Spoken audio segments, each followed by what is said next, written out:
శ్రీమతి నమః. తిరుమలలో ఘోర అపచారం. అన్నమయ్య సర్కిల్లో అన్నమాచార్యుల వారి విగ్రహం ఉంటుంది కదా, దానిపైన టోపీ పెట్టారనమాట. అంటే త్వరలో మనకు కూడా టోపీలు పెడతామని చెప్పి ఇండికేషన్ అనుకుంటా. మన మనోభావాలు దెబ్బతీయడానికే కదా అలా టోపీ పెట్టారు.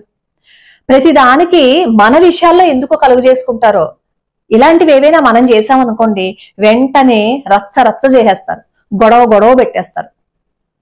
మాడవీధుల్లో, మన తిరుపతి మాడవీధుల్లో రీల్స్ చేసుకుంటారు. ఆ రీల్స్ చేసుకునే వాళ్ళలో హిందువులు కూడా ఉన్నారు. అయ్యో ఇది మన పవిత్ర దేవాలయము, మన పవిత్ర స్థలం అని ఇంగిత జ్ఞానం కూడా ఉండదు. చెప్పులతోనే వెళ్ళిపోతారు, రీల్స్ అవి చేసుకుంటారు. మనకే మన దేవాలయాల పట్ల నిబద్ధత లేకుండా ఉంటే మరి పరాయివాడు ఏం చేస్తాడు? ఇంతకంటా ఏం చేస్తాడు వాడు? ఇలానే చేస్తాడు.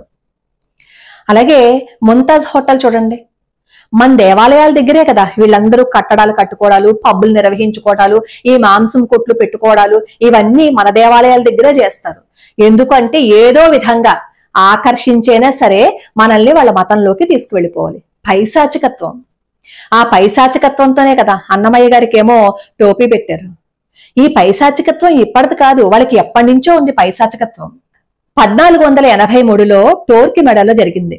8,800 మంది సజీవ దహనం అయిపోయారు. 96,000 మంది వివిధ శిక్షలకి గురయ్యారు. 1531లో పోర్చుగీసులో ఇంక్విజిషన్ ప్రారంభిస్తూ పోప్ క్లెమెంట్ ఒక శాసనాన్ని జారీ చేశాడు.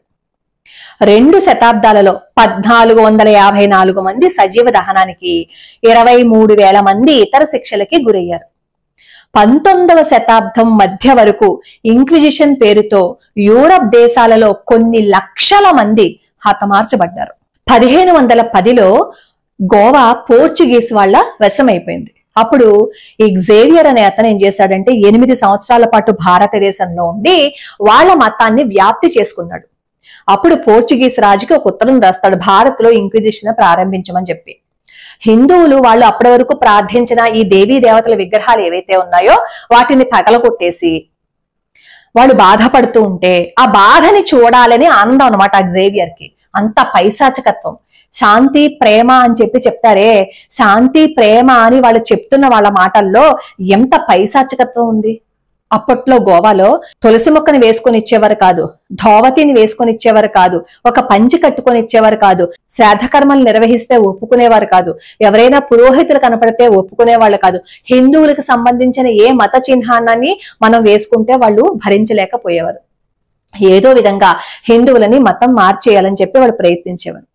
వరుసగా హిందువులు నించోపెట్టి నువ్వు హిందువా, నువ్వు ఎవరివి అని చెప్పి ఒక్కొక్కరిని అడుగుతూ హిందువుని అని అన్న వాళ్ళని బలవంతంగా వాళ్ళు మతంలోకి మార్చేసుకునేవారు.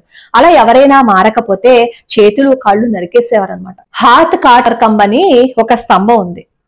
ఇప్పటికీ దాని చరిత్ర మీరు గూగుల్లో టైప్ చేసి చూడండి, మీకు అర్థం అవుతుంది.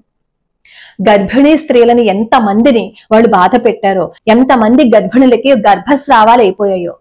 ఒక త్రికోణాకారంలో ఒక పరికరాన్ని తయారు చేసుకుని దాని మీద స్త్రీలను కూర్చోపెట్టేవారు. ఎంతమంది స్త్రీలు ప్రాణాలు తీసేశారో.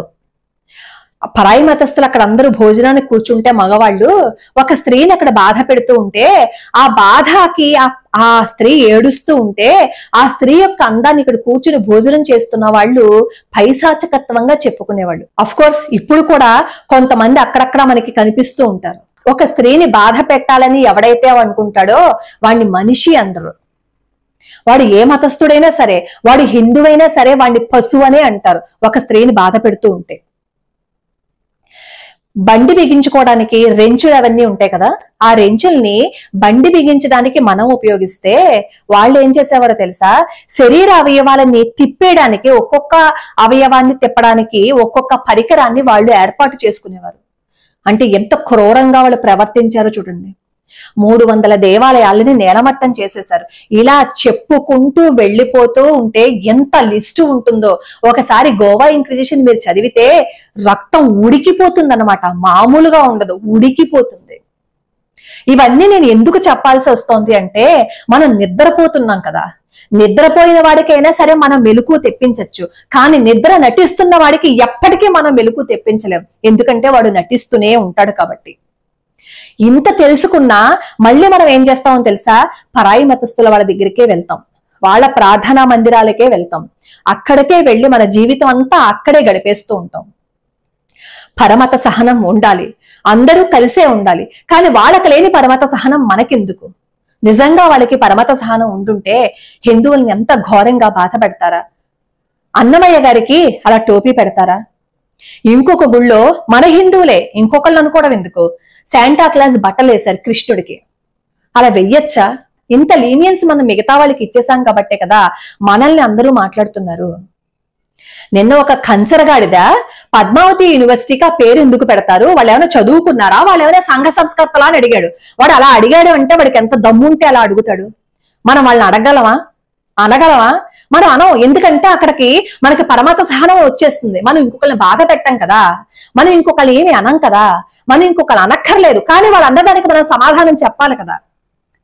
సమాధానం చెప్పనంత కాలం వాళ్ళు అలాగే మాట్లాడుతూ ఉంటారు. ఇంకొకరిని మనం వేలు పెట్టుకుని చూపించుకోకర్లేదు. మనకంటూ ఒక బుద్ధి లేదు కదా, మనకంటూ ఇంగిత జ్ఞానం లేదు కదా. మనలో మనమే బురద జల్లుకుని మనలో మనమే పేర్లు పెట్టుకుని మాట్లాడుతూ ఉంటాం కదా. అందుకే పరాయి వాడికి లోకమైపోయాం. లోకా సమస్త సుఖినో భవంతు, సర్వే జనా సుఖినో భవంతు.